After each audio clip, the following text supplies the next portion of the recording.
In 2012 and 2013, the British Broadcasting Corporation was involved in a series of investigations, accusations and scandals related to sexual abuse committed by employees, and the reporting of allegations of abuse by others. The issue of child sexual abuse by BBC employees was publicized nationally in October 2012 as part of the Jimmy Savile sexual abuse scandal. Savile was a radio DJ and TV personality who presented the programs Top of the Pops, Jim LL Fix It and Clung Click, and was a well-known charity fundraiser. Allegations of sexual abuse by Savile and other BBC employees were reported to have taken place in a number of locations across the country, including BBC Television Centre. Sir Michael Lyons, former chairman of the BBC Trust, suggested that the consequences spread beyond the BBC, in particular in the license given to celebrities. The former comptroller of BBC Two, Jane Root, suggested that there was an overlap between casual sexism in the BBC and the activities of Savile. The ensuing coverage encouraged other victims to come forward with allegations of abuse. Andrew O'Hagan, writing in the London Review of Books, suggested that pedophilia is an ethos and institutional disorder that's thrived in premier entertainment labyrinths.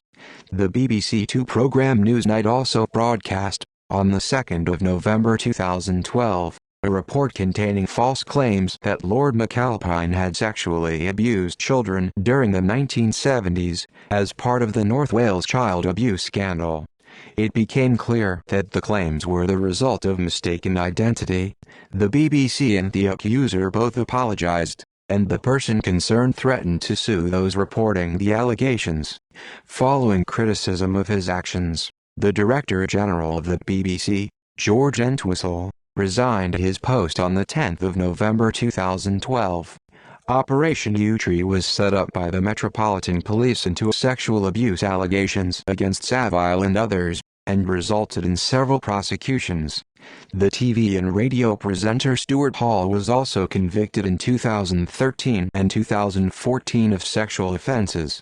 After veteran BBC entertainer Ralph Harris was convicted of 12 counts of indecent assault in 2014, the BBC rejected calls from child protective groups for an inquiry, claiming that the convictions do not relate to the BBC.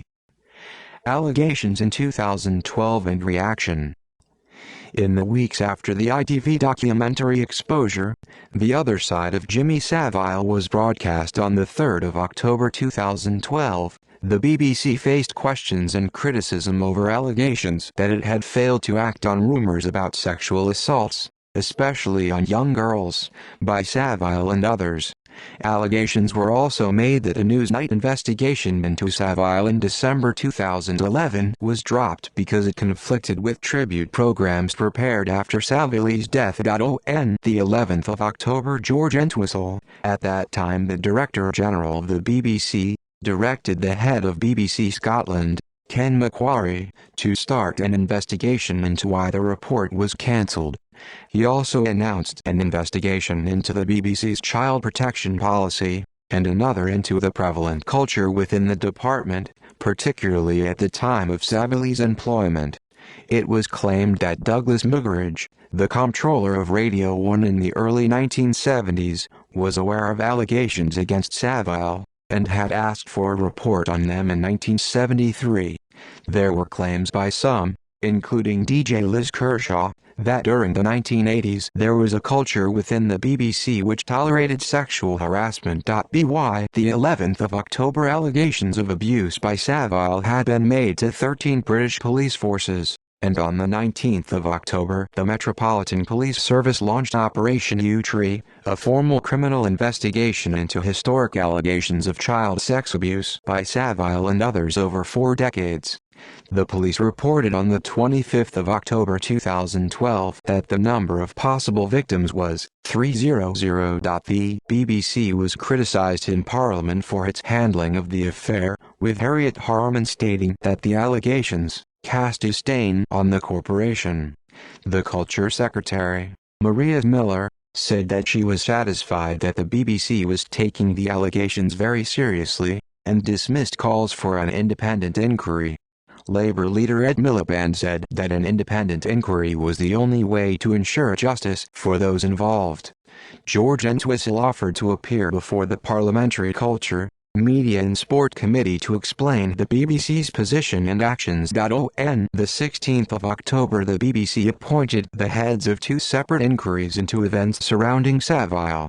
Former High Court Judge Dame Janet Smith was to review the culture and practices of the BBC during the time Savile worked there, while Nick Pollard, a former Sky News executive, was to look at why a Newsnight investigation into Savile's activities was dropped shortly before transmission. A panorama investigation, broadcast on the 22nd of October, reported on what they considered to have been a pedophile ring that may have operated for at least 20 years and possibly as long as 40 years. BBC World Affairs editor John Simpson described the crisis facing the BBC as its biggest crisis for over 50 years. A book written in 1999 by Simpson, Strange Places, Questionable People, had referred to an Uncle Dick at the BBC who had sexually assaulted children, and who appeared to fit the profile of BBC announcer Derek McCulloch. Author Andrew O'Hagan wrote that there had long been rumors about McCulloch's activities, and those of his colleague Lionel Gamlin, while working at the BBC in the 1940s and 1950s. The BBC said that they would look into these allegations as part of the Jimmy Savile review. McCulloch's family described the allegations as complete rubbish. Newsnight broadcast, on the 2nd of November 2012, a report containing claims by a former resident of the Bryn Eston Children's Home in Wrexham that a prominent Conservative politician had sexually abused him during the 1970s.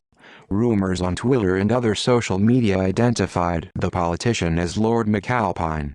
McAlpine issued a strong denial that he was in any way involved, and stated that the allegations were wholly false and seriously defamatory. After The Guardian reported a possible case of mistaken identity, the accuser retracted the allegation and unreservedly apologized, stating that as soon as he saw a photograph of the individual, he realized that he had been mistaken. The BBC also apologized. George Entwistle stated that he was unaware of the content of the report before it was broadcast and stated that Newsnight staff involved in the broadcast could be disciplined. However, Entwistle himself resigned on the 10th of November, after facing further criticism in the media. The director of BBC Scotland, Ken Macquarie, investigated the circumstances around the Newsnight programme, and concluded that there had been a lack of clarity around the senior editorial chain of command and that some of the basic journalistic checks were not completed. Lord McAlpine stated his intent to sue those who made allegations about him, eventually settling claims for £185,000 from the BBC and £125,000 from ITV, who had revealed details of the claims on their This Morning programme.